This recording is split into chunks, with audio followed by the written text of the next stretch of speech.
ജവഹർലാൽ നെഹ്റു സർവകലാശാലയിൽ ഹിന്ദു, ബുദ്ധ, ജൈന മത പഠന കേന്ദ്രങ്ങൾ തുടങ്ങാൻ തീരുമാനം. ഇതു സംബന്ധിച്ച ഔദ്യോഗിക വിജ്ഞാപനം പുറത്തിറക്കി. സംസ്കൃത, ഇന്ത്യക് പഠന വകുപ്പുകളുടെ കീഴിലാകും ഈ 3 കേന്ദ്രങ്ങളും പ്രവർത്തിക്കുക. മെയ് 29 നടന്ന യോഗത്തിലാണ് ഇക്കാര്യം അംഗീകരിച്ചത്. പ്രാചീന ഇന്ത്യൻ മതങ്ങളെക്കുറിച്ച് ആഴത്തിൽ മനസ്സിലാക്കാൻ ലക്ഷ്യമിട്ടാണ് പുതിയ മതപഠന കേന്ദ്രങ്ങൾ തുടങ്ങുന്നത്. പുതിയ കേന്ദ്രങ്ങൾ തുടങ്ങാനുള്ള തീരുമാനത്തിന് JNU നിർവാഹക സമിതി നേരത്തെ തന്നെ അംഗീകാരം നൽകിയിരുന്നു. ഹിന്ദുമതം, ബുദ്ധമതം, ജൈനമതം എന്നിവയെക്കുറിച്ചുള്ള അക്കാദമിക് പഠനത്തിൽ വർദ്ധിച്ചു വരുന്ന താൽപര്യത്തോടുള്ള പ്രതികരണം കൂടിയാണ് ഈ കേന്ദ്രങ്ങളുടെ സ്ഥാപനമെന്ന് അധികൃതർ അറിയിച്ചു.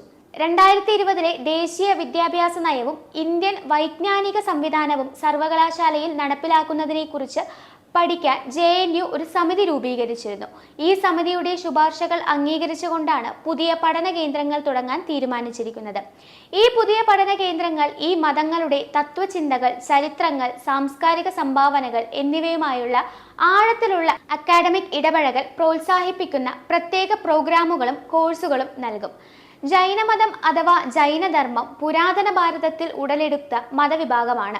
ആധുനിക കാലഘട്ടത്തിൽ ജൈനമതത്തിന്റെ സ്വാധീനം നേർത്തതാണെങ്കിലും ഈ മതവിഭാഗം ഇന്ത്യയുടെ സാംസ്കാരിക പൈതൃകത്തിന് നൽകിയ സംഭാവനകൾ ചെറുതല്ല. അഹിംസയിലൂന്നിയ ജൈനമത സിദ്ധാന്തങ്ങൾ ബുദ്ധമതത്തോടൊപ്പം മഹാത്മാഗാന്ധിയെ പോലുള്ള ചിന്തകന്മാരെ സ്വാധീനിച്ചിട്ടുണ്ട്.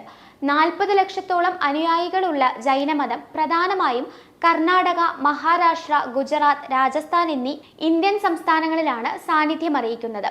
ലോകത്താകമാനം 23 മുതൽ 50 കോടി വരെ അനുയായികളുള്ള ഒരു മതവും ചിന്താധാരയുമാണ് ബുദ്ധമതം. ബുദ്ധമത അനുയായികൾ ഭൂരിഭാഗവും ഏഷ്യയിലാണ് വസിക്കുന്നത്.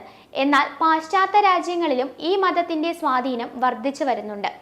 അശോക ചക്രവർത്തിയുടെ കാലത്ത് ബുദ്ധമതത്തിന് വൻ പ്രചാരം സിദ്ധിച്ചിരുന്നു. അതിരുകടന്ന ഭോഗാസക്തിയും ആത്മപീഡന മുറകളുമായ സന്യാസത്തിനും ഇടയ്ക്കുള്ള മധ്യമ പദ്ധതിയിലാണ് ബുദ്ധമതത്തിനുള്ളത്.